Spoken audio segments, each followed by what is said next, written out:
Every 36 hours, someone dies from a heroin or opioid drug overdose in King County. A few years ago, that someone was nearly Thea Oliphant Wills. I personally overdosed in this neighborhood in a public bathroom. Thea survived, got the medical attention she needed, and has now been off heroin for 12 years. These are cookers for cooking heroin, because we definitely want people to heat that up. She turned her life around, earning a master's degree in social work, and landed a job at a King County needle exchange. I would tie off to better have access to veins in the hand. It's the very place that helped Thea start a year-long process to end her addiction and save her life more than a decade ago. That's me out there dying in an alley. We're talking about bringing people in, helping them to be safer with their drug use and get the care they need when they're ready. To confront this epidemic, we need a comprehensive regional approach. King County, with partnership from law enforcement, social service agencies, and cities from Seattle to Auburn, put together a heroin and opioid addiction task force last fall and released a set of 8 recommendations. I think we have a common goal in trying to save lives. Dr. Jeff Duchin is the health officer for Public Health Seattle and King County. Opioid use disorder addiction is a public health problem. Duchin says the task force recommendations focus on drug use prevention and expansion of treatment for users.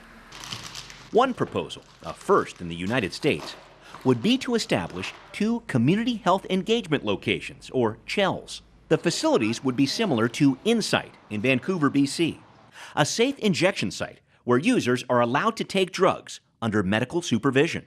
So building that relationship, keeping people alive and healthy long enough so that they can take advantage of treatment at some point is the purpose of these CHEL sites. They're going in this radical direction, really, to legalize drugs. State Senator Mark Miloscia of Federal Way has proposed a bill to ban safe injection sites in our state. He says King County's plan will turn the Puget Sound into a magnet for drug dealers. We're going to have people from all over the United States come move here to Seattle, where they know that they can take their heroin without being hassled by the police or worry about any sort of intervention. Miloscia, who has visited Insight, says while it may have prevented 5,000 overdose deaths over the last 13 years, less than half of 1% of the people who come here go into treatment.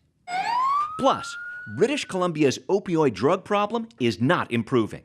In December of last year, overdoses in BC claimed 4 lives per day, an all-time high. Heroin addiction is much more than just overseeing or watching somebody shoot up maybe once out of the last 5 injections they did. It's about intervention, and Canada hasn't solved that problem. The task force points out that there are 90 safe injection sites that have helped reduce deaths and heroin use around the world. But even injection site supporters like Shiloh Murphy, who runs the U District Needle Exchange, wonder if having just 2 CHEL locations in King County, serving a few hundred people a day, will make an impact. I think we need to have more of them, and we need to have a decentralized system with them. Murphy served on the task force and has worked for the last 2 decades to end the stigma surrounding drug use that can keep people who are addicted from even seeking help. If you're too ashamed to talk to someone about your drug use and you're injecting alone, that can be very dangerous. But Murphy says it may be just as dangerous for King County to roll out a plan with injection sites and other measures that fails to win the public over with some positive results. I'm very confident that it can happen. The question is whether or not there's enough will to make it happen. I don't want this to be a piece of paper that was logged and 20 years from now I'm in another heroin task force. The King County CHELs, or injection sites, are a pilot project. Funding and locations have not been identified yet. What has been identified is a controversy over drug policy in Seattle and King County, about to reach a boiling point. The safe injection site model doesn't work. It normalizes drug use. I do think that it's time that we try something different, and even if it's a little bit risky, it might be worth the risk if some lives are saved.